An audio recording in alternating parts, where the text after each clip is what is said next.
Apertar as duas, tá ligado?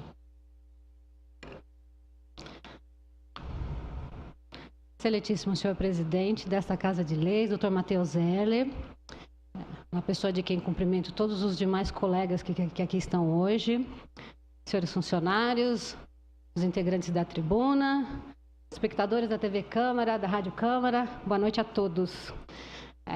Más notícias existem aos milhares, mas é sempre bom dar boas notícias, né? Então, eu gostaria de comunicar que já começaram as instalações dos 80 novos abrigos nos corredores de ônibus aqui das cidades, né? Que vai dar mais conforto para os usuários de transporte público na nossa cidade e que eu achei muito importante, por isso que eu estou falando isso, que os antigos abrigos de ônibus, eles não serão simplesmente descartados, eles serão reaproveitados. E fica aqui a oportunidade para todos os vereadores para poderem atender também as demandas das suas comunidades. Tá bem? Eu preparei uma fala aqui para os senhores. Nós iniciamos mais uma legislatura, mas não uma legislatura qualquer, uma legislatura da crise, senhores. Crise financeira que já levou quase 13 milhões de pessoas ao desemprego.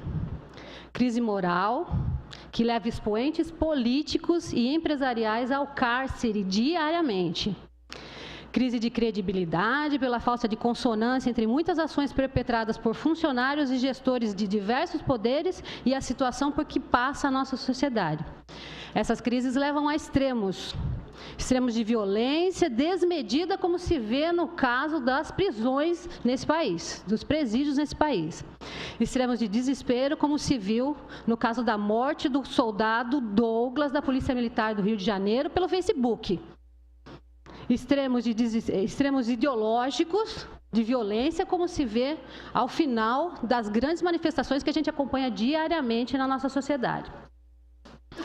Essas crises têm reflexos nas instituições, na vida das pessoas, que passam a ter um único objetivo, ou seja, resolvê-la. Nós temos que trabalhar para isso.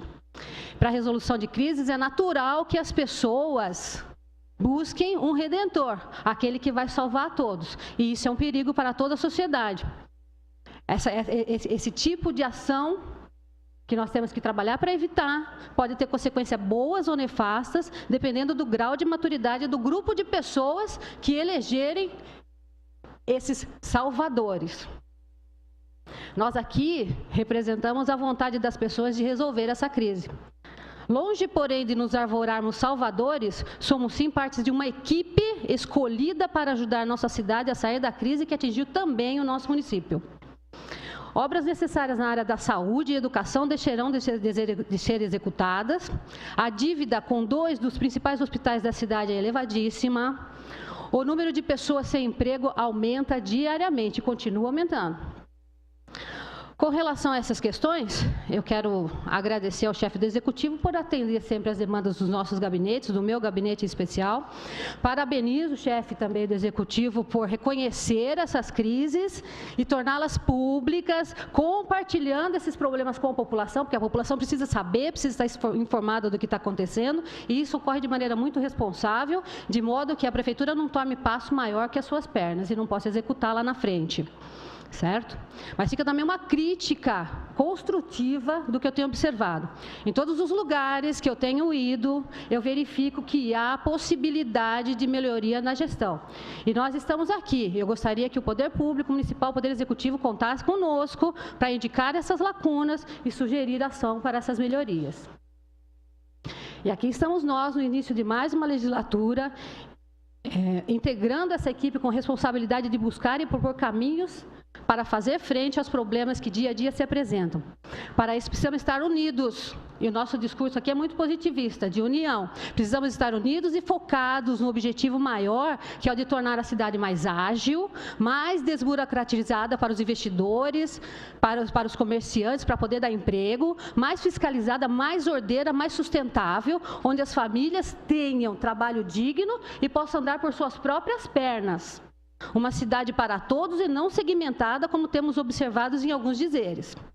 Essa união é necessária e é o que se espera da esfera de poder considerado o panteão da democracia, que é essa Casa de Leis.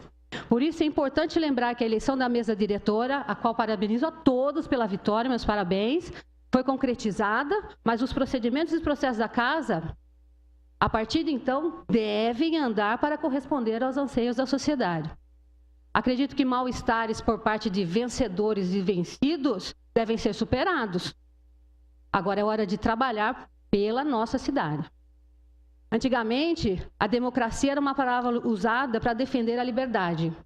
Hoje, infelizmente, ela é sinônimo de que, se você não pensar a mim, você não presta. Se você não pensar igual a mim, você não presta. E esse pensamento não pode prosperar nessa casa de leis. O bom de viver em um país democrático, e nem isso é questão de liberdade de escolha, mas é uma questão de saber respeitar a escolha do próximo. Por isso que é bom vivermos num país democrático, porque aprender a respeitar o que os outros pensam. E isso vale para ambos os lados, vencedores e vencidos.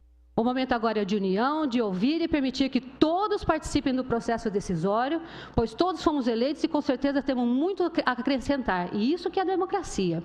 Isso é liderança. E todos somos líderes. Tanto é que nós estamos aqui.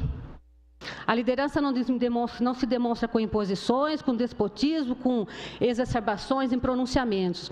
A liderança se demonstra na condição democrática dos processos, que ao final, como se diz na caserna, capitão Gomes, possam ser relatados e terminem em propostas de elogios.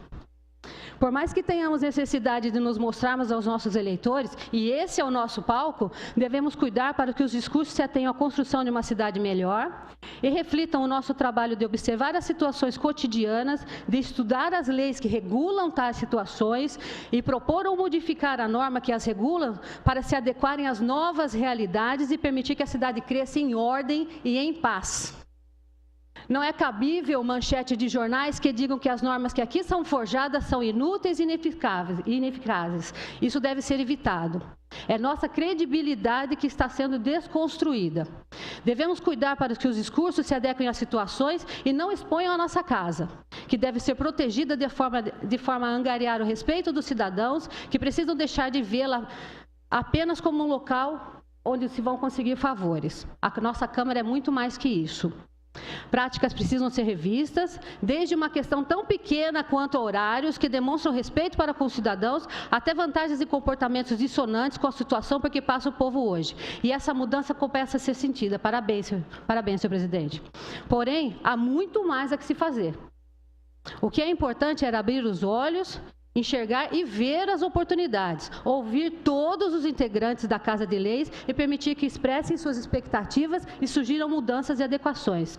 É possível sim construir uma Câmara melhor para todos, e para isso nós todos, vereadores e funcionários, devemos caminhar juntos, porque juntos a gente pode muito mais. Boa noite a todos, obrigada e que tenhamos um excelente ano muito produtivo em 2017.